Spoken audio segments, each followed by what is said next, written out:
Alamin ang mga mainit na balita mula sa ating Armed Forces. Tumutok sa 1134 kHz AM sa inyong mga radyo. At manood online. I-like at i-share ang AFP Radio DWWD Facebook page. Ito ang DWWD Armed Forces Radio, ang boses ng Kawal Pilipino. Kayo ay nakatutok sa DWWD AFP Radio. Kami po ay kasapi ng KBP, Kapisanan ng mga Broadcaster ng Pilipinas. Mga katropa, para lagi kang updated sa inyong sandatahang lakas ng Pilipinas, siguraduhin naka-like at follow ka sa AFP Radio DWDD Facebook page at nakatune in sa 1134 kHz AFP DWDD. Panoorin ang weekly documentary program ng AFP Radio na Ang Inyong Kawal, Sabado alas 8 ng gabi. Simulcast po ito sa inyong Kawal Facebook at YouTube channel. And keep up the good work sa team. Ayan, Media and Civil Affairs Group, CRS-AFP, maraming salamat po sa inyo.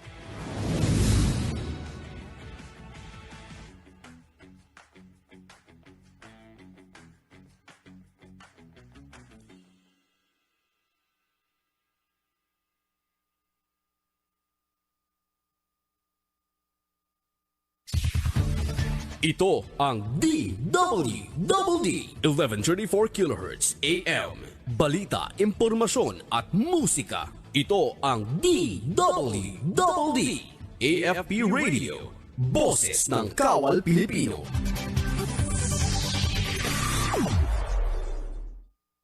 Mga katropa, alam mo ba na ang DWWD 1134 kHz AFP Radio ay ang opisyal na radio station ng sandatahang lakas ng Pilipinas na binubuo ng Army, Navy at Air Force na siyang maghahatid sa inyo ng mga balita mula sa ating Armed Forces at iba pang impormasyon.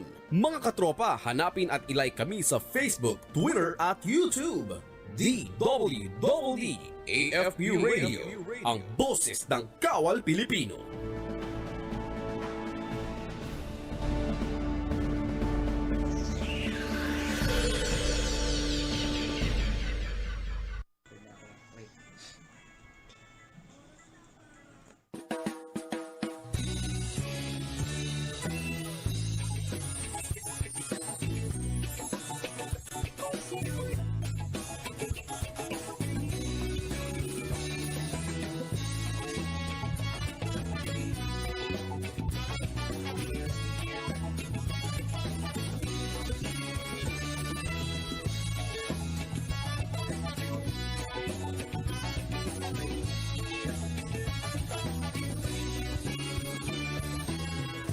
Dadalhin kita sa aking mga pangarap, saan man umabot tayo. Pati ko rin ang mga tagapagpakinig ng programang Buhay OFW ngayon sa DWDD 1134 Armed Forces Radio.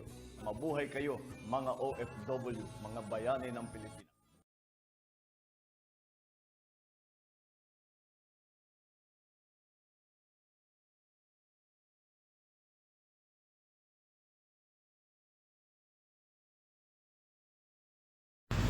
Magandang buhay po sa inyong lahat.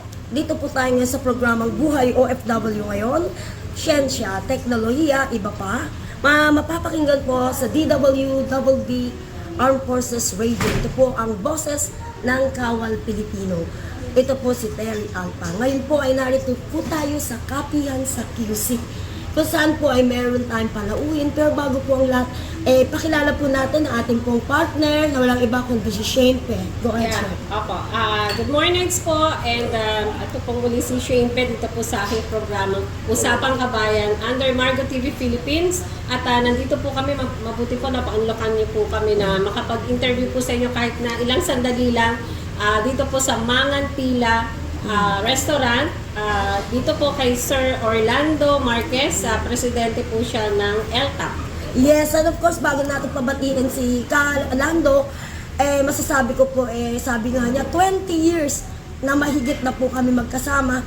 Kasama po tayo sa advocacy nung sinusulong ngayon at ngayon po maririnig po natin ang boses ni Calando. Bati muna po kayo sa ating mga followers and viewers. Unang-una po dito sa inyong programa dyan sa radyo natin dyan sa Capaginaldo ay kumustahin ko lang si Mr. Bulagcaster na aking kaibigan. Yes! Oo.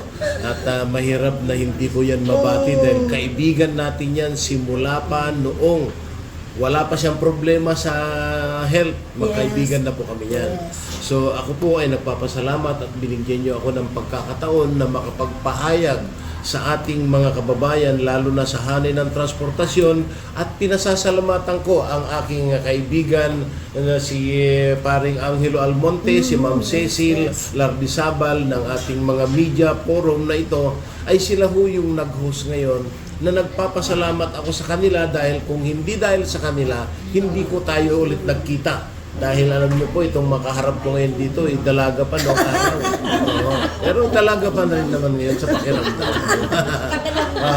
Kaya ako nagpapasalamat at may paliwanag natin at marami na kaming napag-usapan tungkol po sa mga imbensyong Pilipino na sana po, napakalaki po ang pag-unlad ng ating bansa. Basta mahalin natin at bilihin natin at tulungan natin ang ating mga imbensyong Pilipino na kagaya nga yung aking innovation na jeepney na ito po yung sinasabi ni Ma'am kanina na yung aming innovation na jeep sa Makati na tumatakbo mula noong 1997 hanggang ngayon bumibiyahe sa Makati na air-conditioned jeep na ang aking binibiro na ating mga operator ng mga jeep na ang sabi ko nga sa kanila kanina ay dati po ang pangalan ng mga jeepney driver ay Sweet Lover. Pero ngayon, wala na po sa jeepney ang Sweet Lover. Napunta na sa traffic enforcer. Kaya ito ho, mga kababayan, sa jeepney natin na dapat naman na huwag natin iwanan ng pagmamahal dahil ang jeepney natin sa buong mundo, ito lang ho yung kaagapay ng gobyerno na maraming Pilipino na nakapag-aral, gumanda ng buhay ng dahil sa jeepney. Kaya po sinasabi ko na pinipinpoint ko na itong jeep na ito dahil nung nakaraang administrasyon, 14,000 na jeep ang tinanggal sa kakalsadahan ng bansang Pilipinas, pero ang ipinalit, wala pong jeep kundi minibus na linagyan ng modernized jeep. Kaya ho, masama ang loob ko dahil ako po yung innovator ng jeep na air condition po. Hiramin ko po. Ito po yung sinasabi ko na air condition na jeep na ginawa po ni Lando Marquez. Kaya ho, ito po ay pinalitan yung mga ating bulok na jeep. Totoo po yun. Pero dapat ay jeep ang ipinalit natin. Kaso ang ipinalit natin, produkto ng mga inchik na tumutuya sa bansang Pilipinas na mga Pilipino. Pero tama naman na globalisasyon tayo.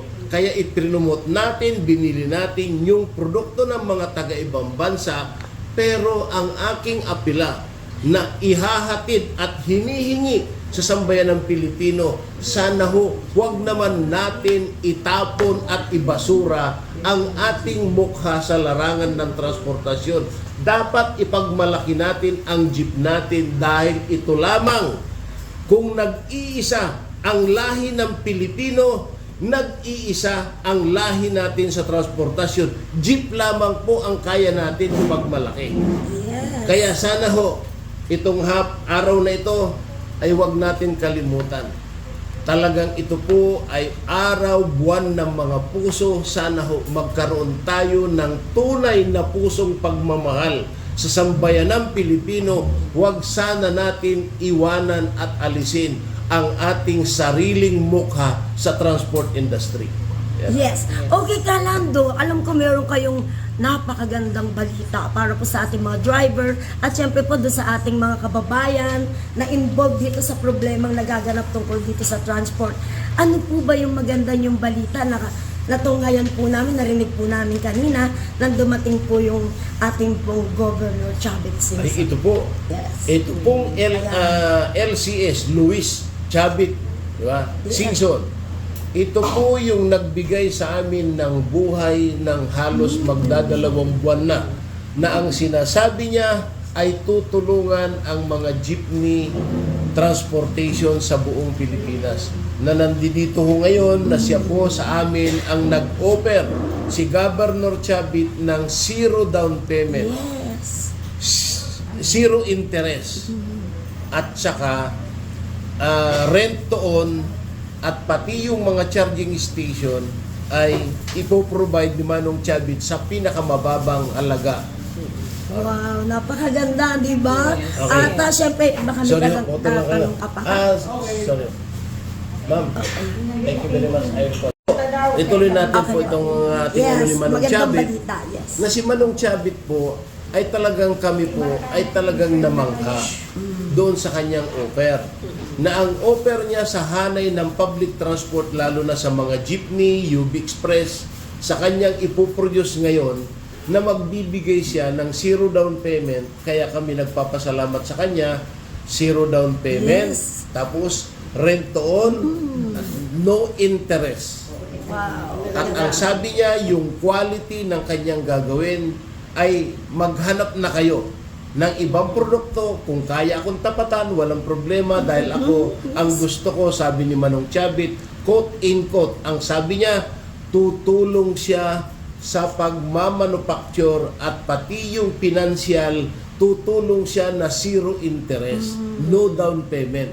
Kaya yan ho yung ipinapahatid namin sa pusong Pilipino na si Manong Chavit ni Governor, ay salamat sa kanyang offer, at sana po ay yung pong mga iba pa na nagsasabi na nag-o-offer din ay ipakita nila na may factory sila, na hindi po yung sasabihin na inaayos pa daw yung transaksyon pero nanghihingi na ng reservation fee, na ang nakalagay doon sa resibo na reservation fee, non-refundable.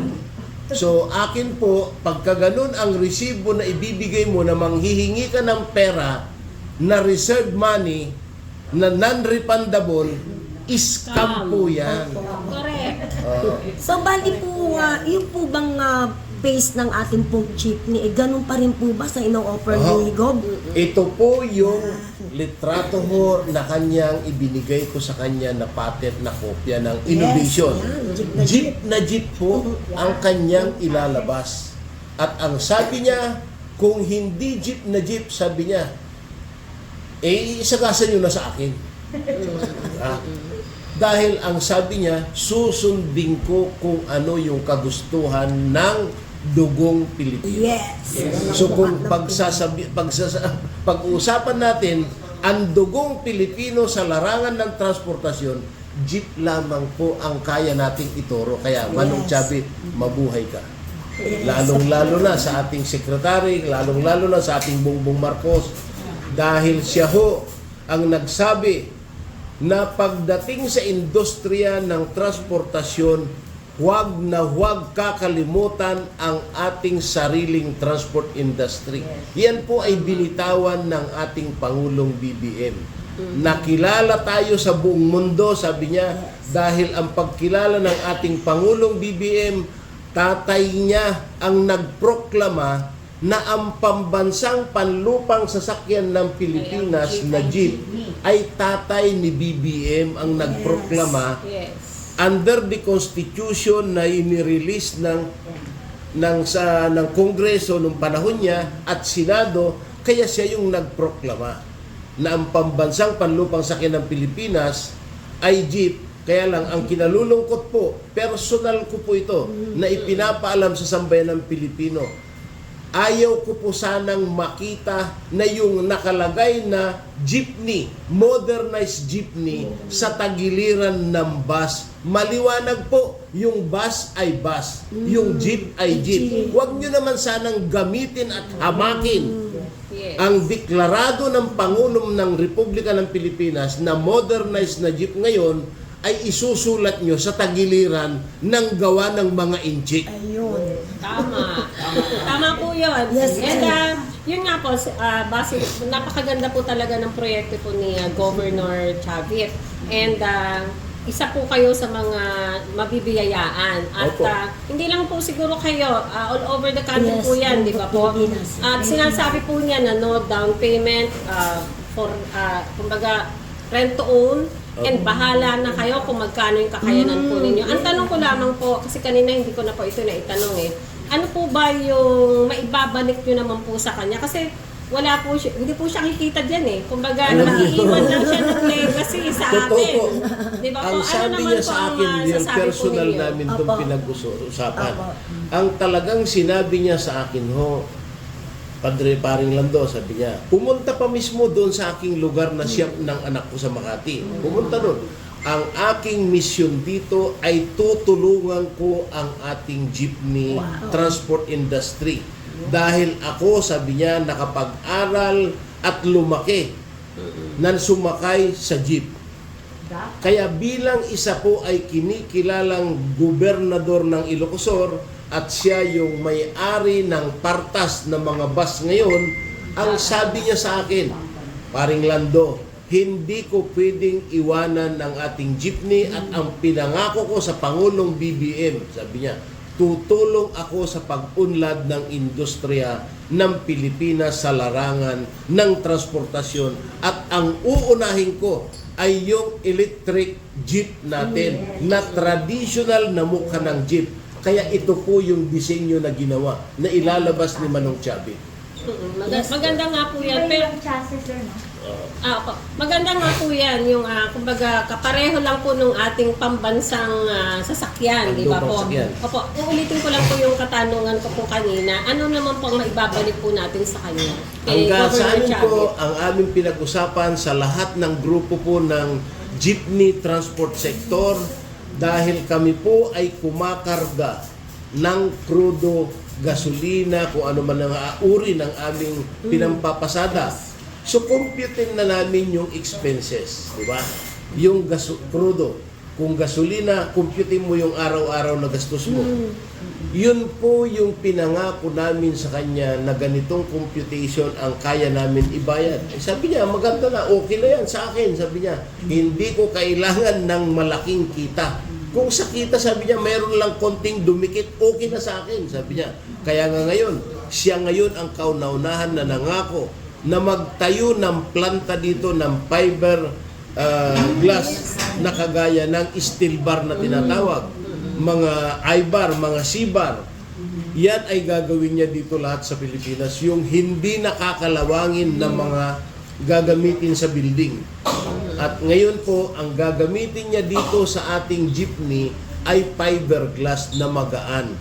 6 times ang gaan ng kanyang gagawin para po hindi po matakaw at hindi po sirahin na kinakalawang, bukas makalawa, mag-repair ka na naman, dito hindi na po. Kaya yan ho yung kabutihan po yung mga offer ni Governor Chavit Singson. Kaya kami po ay sana po huwag magbibiro yung mga ibang manufacturer dahil nga po kami ay seryoso po kami na susunod sa kagustuhan ng gobyerno sa Public Utility Vehicle Modernization Program. Dahil ako po mismo, personal ko, alam ko po na huling-huli na po tayo sa tinatawag na modernization program when it comes to transportation. Dahil tayo na lang ho ang gumagamit ng makina na surplus dito sa Asia. Pilipinas na lang. Mayroon pa naman mga ibang bansa. Kagaya po ng mga Myanmar, kagaya po ng mga ibang mahihirap na bansa natin. Pero sa akin ho, ang nalulungkot lang ako sa ating bansa. Hindi tayo makaalpas-alpas sa third world country ng dahilan sa aking kaalaman. Ang Pilipinas po, tayo na lang sa bansang Pilipinas ang hindi nagbibigay ng tinatawag na security insurance ng trabahador. Lahat ng ating OFW natin, bago umalis, naka-insured yan. Pero ang trabahador natin na 90% sa Pilipinas, wala pong insurance niyan. Kaya sana po, Mr. President, ang ating kagalang-galang na pinaghirapan natin na manalo ng super majority sa buong Pilipinas, Mr. President, sana po ang trabahador natin Kung mayroong seguridad ang mga OFW na pupunta sa ibang bansa, how much more yung trabahador natin sa Pilipinas. Kaya yan ho ang isa sa requirements para makaalpas tayo sa tinatawag na third world country, dahil ako mismo, ini-evaluate ko kung pag-uusapan ng mga malls dito sa Pilipinas, sa ibang bansa, sa buong mundo, tayo lang po ang mayroong Mall of Asia. Sa buong mundo na pinakamalaking mall sa buong mundo. Ang condominium na mga tirahan ng mga tao na trabahador, napakaganda ho. Kaya lang ho, pili po yung nakatira sa condominium. Ang tinitirahan ng ating trabahador na mahihirap, squatter. Kaya yun po yung dahilan na bakit hindi tayo makaalpas-alpas sa third world country. Kaya ako po, dahil bilang mayroon akong mga anak na nandoon sa abroad, isa ho sa kinikilala naman yung ating anak na chemical engineer na nasa isang pinakamalaking kumpanya sa buong mundo, na ang sabi niya sa akin, member siya ng Chemical Engineers Association of the World. Na ang sabi niya, 3 ang requirements para makaalpas tayo sa third world country. Nakaalpas na tayo sa mga condominium, mga mall, sabi niya lahat. Ang hindi na lang ho makaalpas-alpas tayo, yung classification of roads at saka pang-una ho yung tubig natin. Masyadong pollutant ang tubig na tinagurian ang Pilipinas, ay pinakamaraming natural water. Pero dito po, sa natural water na pinakamarami tayo ang pinakamahal ng tubig sa buong Asia, buong mundo. Dahil ikumpara mo sa 1 litrong mineral water, sa 1 litrong gasolina, mas mahal yung tubig natin kaysa gasolina, di ba? Yan ho yung isang requirements. Pangalawa, ang trabahador natin ay wala pong security sa Pilipinas. Lahat ng pa-abroad may insurance. Pero trabahador ng Pilipinas, walang insurance. Di ba ho? So, ito pong mga ini-evaluate ng aking anak at saka ako, tama naman po. Malaki po ang tama. Sana huwag ako yung may tama. Di ba ho? Okay, Shane, may kalagdagan ka pa ba na Wala na so far, baka mukhang pagod na si Sir. Ano parting words na lang Yes, po? Albert, bago ang lahat, bago kay Pansamat na magpaalam, mensahe niyo muna po sa ating mga OFW first and then ating pong sundalo. Ay, unang-una ho, ako po ay nagpapasalamat sa lahat ng OFW dahil napakarami po akong OFW na nakakausap sa 18 bansa na ating inikot nung tayo nag-aral ng International Masteral on Mass Transport System. Ay ang OFW natin, siya ho ang nag-aangat ng ating buhay sa Pilipinas. Malaki po ang naitutulong ng ating OFW. Kaya ako po ay humahanga sa lahat ng OFW, lalo na yung mga may pamilya, may 3 anak na musmus pa ng mga bata, iniiwan nila. Kaya lang ho, ito ay both side yung sasabihin ko, minsan nakalimot yung nasa abroad, minsan nakalimot din yung nasa Pilipinas. Yun ho yung nagkakaroon ng broken family. Kaya sana po mga kababayan, ay gawin, sikapin ng ating gobyerno. At ang unang-una na ating titignan, tayong mga Pilipino, dahil po yung problema hindi po lang sa gobyerno, kundi na sa Pilipino ang problema, dahil tayo po ang panggagalingan ng pagbabago ng Pilipinas, na ang sinabi ng Pangulo, ang leadership ng pagbabago ay kailangan galing sa gobyerno, Mr. President. Sang-ayon ako sa sinabi mo. Dahil po, ang leadership na pwede natin tularan ay kailangan manggaling sa gobyerno. Na kung tutularan natin ang magaganda at magagaling, ang pakiusap ko mga kababayan, huwag natin tutularan yung trabahador ng gobyerno na mangungutong at magnanakaw sa kaban ng bayan. Salamat po. Okay, yung pong ating mga tunay na sundalo, mga bayani po, tunay na bayani. Ay, yung mga tunay na bayani po, kasama OFW, sundalo, mga kapulisan, pero ang masasabi ko na naman sa kapulisan, huwag sana maging tulisan. Opo, okay, partner Shane, ikaw muna ang unang magpaalam bago tayo tuloy ang Ayan po. Maraming salamat po sa inyong time, Sir Orlando Marquez. Presidente po siya ng LTAP. Sa inyo pong oras sa amin, kayo po ay nagpa-unlock. At maasahan po ninyo, katuwang niyo po kami para ipalaganap itong proyekto po ninyo. Napakagandang proyekto po. Yes! Uli na lang po, pahabol ko po. Unang-una ho, sana ho, kayong ating kasamahan sa media, napakalaki po ang inyong ginagampanan sa pagbabago ng bansa, pagbabago ng lahat-lahat ng mga katiwalian. Sana ho, huwag tayong matakot na magsiwalat diyan na itong mga mangungutong na perwisyo sa amin na nagbabantay lalo na sa mga kalaban namin sa hanap buhay na hindi nagbabayad ng buwis na kulurom. Sana po huwag lumobo ang inyong mga tiyan at pati pamilya niyo.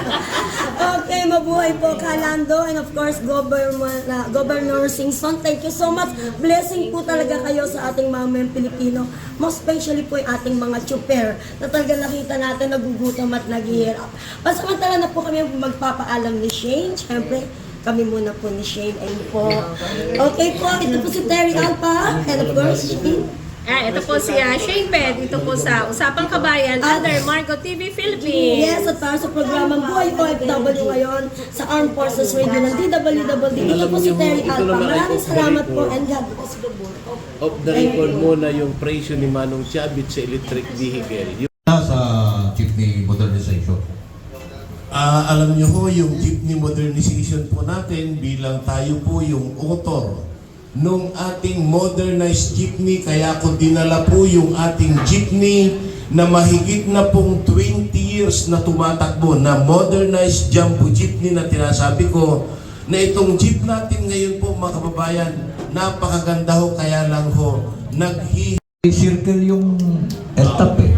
Aha. Yung lahat ng miyembrong transport operators, anong latest? Unang-una, Sir Angelo, pasensya ka na, hindi na kita pinatapos. Kami po ay nagpapasalamat dito sa extension na ginawa ng ating Pangulo. Unang-una, nagpapasalamat tayo sa Kongreso at Senado dahil sila ang nagbigay ng order kay Presidente para i-extend yan hanggang April. Ang nagpapasalamat po ang inyong lingkod dahil lumabas itong programa ni Manong Chabit na zero down payment, zero interest, rent to own, at pati yung solar charging station itatayo ni Manong Chabit na libre para sa amin. Kaya okay, salamat po na na-delay dahil kung hindi na-delay at napersa kami noon, baka nasubo kami na bumili doon sa mga mamahalin na madaling masira. Mamahalin pero wala pang 2 taon, 3 taon na mga gawang inchik, nakajak na ho. Yung dadalhin ni Manong Chabit dito ng mga unit, saan galing? Saan gawa? Gawa po ito ng Korea po. Korean Technology. Nandiyan na. Nandiyan na pala yung ating pilanto. Welcome na natin. Welcome na natin. Welcome natin yung Apo. Welcome na natin. Pero yung mga malalaki na dahil established na sila, nagtayo sila ngayon sa isang probinsya ng e-mobility. Lahat ng gumagawa ng electric vehicles ngayon nandun. At nakiusap ako na tulungan ng Pilipinas. Pero hindi negosyo ito ako, tulong ko sa taong bayan. Nil-explain ko sa kanila. Awa ng Diyos, pumayag sila. Sumama sa akin, mahigit 20 company na gagawa rin ng electric jeep para sa ating lahat. The same. Walang porsyento rin ganun. So yun po ang programa natin. Kung meron kayong ibang politiko po, hindi ako makikipagkompetensya sa lokal. Kung meron nagsusupply ng gano'n, okay, doon tayo lahat. At ang gagawin namin, ang usapan namin doon, kung meron makagawa dito, ibang parte, kayo lang gawa para tulong-tulong tayo lahat. Maupan, porcery, yung pagkasentro ng mga batang parte. Components, opo. Pinakita ko na sa inyo yung lahat, bawat parte. Yung pinagawa ko po yun, napanood nyo sa TV, 4 milyon po binayad ko ron. Gagawa. Kasi pagpasa ko sa mga ibang factory yon, eksakto pati tornilyo. Ganoon na ngayon moderno ang paggawa ng mga sasakyan. Okay. Buksan na natin yung yung gustong magtanong kaagad. Marami na pong gustong... sige. Para tumulong sa lahat. Dahil ang policy ko sa buhay, kung meron man ako, baka mamatay ko bukas. naman, Gob. Okay, live tayo, Gob, ha? Live tayo dito. Okay. Ang pera niya sa'yo hanggang di mo ginagastos, kaya ginagastos ko. Opo. Yan. Kasi hindi ko naman madadala pag namatay ako eh. Kamusta, sir, si Miss Universe, sir? Miss Universe, mas ang inasikaso ko na lang yung mga talunan. Gob, message na lang po.